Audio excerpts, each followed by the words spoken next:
कर्म बड़ा कि भाग्य? ये प्रश्न पिछले जब से मानव सभ्यता आई है तब से आज तक पूछा जा रहा है कि कर्म बड़ा कि भाग्य। चाहे शिव पुराण में हो, चाहे भागवत पुराण में हो, या जगत गुरु शंकराचार्य ने हो, सब पर इस बारे में अपनी अपनी टिप्पणी की है और बताया है।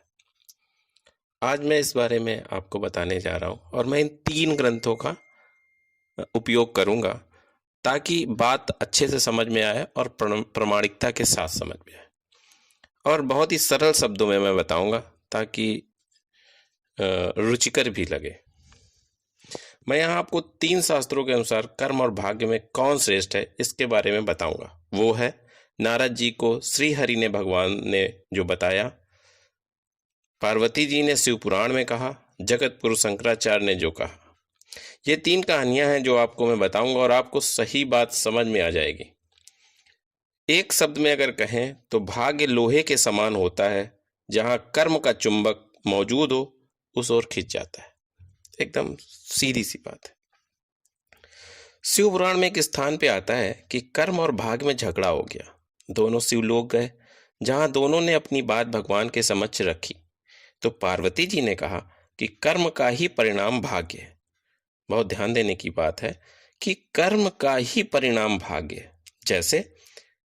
जैसे आप समझ लीजिए कि जलती हुई सामग्री और धुआं, दोनों को बताएं कि यार धुआं बड़ा है कि जलन बड़ी है, आग बड़ी है।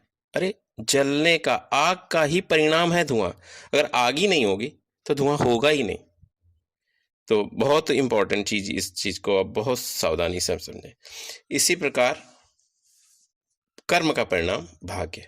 दूसरे विवरण में आता है जो भागवत में है कि नारद जी ने भगवान विष्णु से पूछा कि महाराज, आपके संसार में तो बड़ा अन्याय चल रहा है, अब तो यहाँ रहने योग्य नहीं बचा है। तो नारद जी, भगवान विष्णु बोले, क्या बात है भाई, क्यों ऐसा आप कह रहे हैं नारद?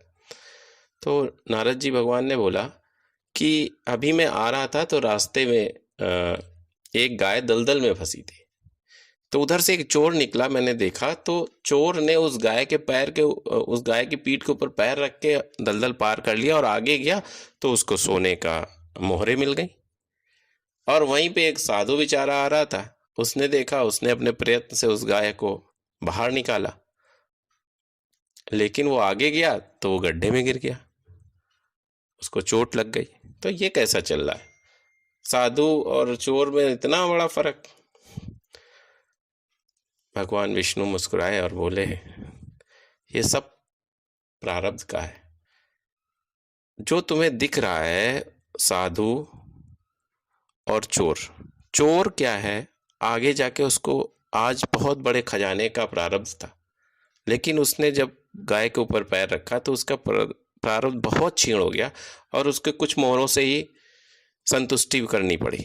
जबकि इधर ऋषि जी, जो संत जी जा रहे थे, इनकी मृत्यु का प्रारब्ध था, आगे इनकी मृत्यु होनी थी, लेकिन मात्र थोड़ी सी चोट में उनका काम बन गया क्योंकि उन्होंने उस गाय की सेवा की।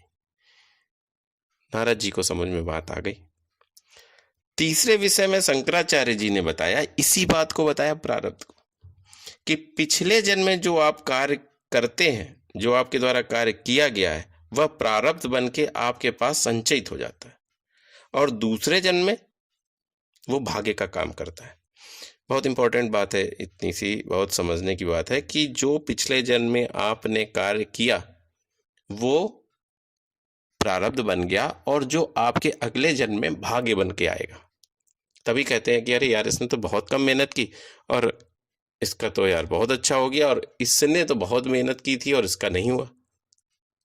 तो वो जो उसका प्रारब्ध है, जो इस जन्म में वो कर रहा है, वो अगले में काम आएगा। प्रारब्ध ही भाग्य बन के अगले जन्म में आ जाता है। यहां यही कहा जाएगा कि कर्म ही परिणाम है भाग्य का।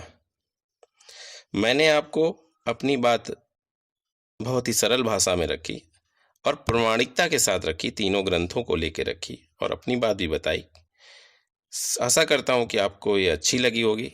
अगर कोई सुझाव है या कोई बात आपको कहनी है या आपको इसमें कुछ नहीं अच्छा लगा तो आप कमेंट बॉक्स में ज़रूर लिखें ताकि मैं आपको और अच्छी अच्छी बातें बता सकूं। धन्यवाद।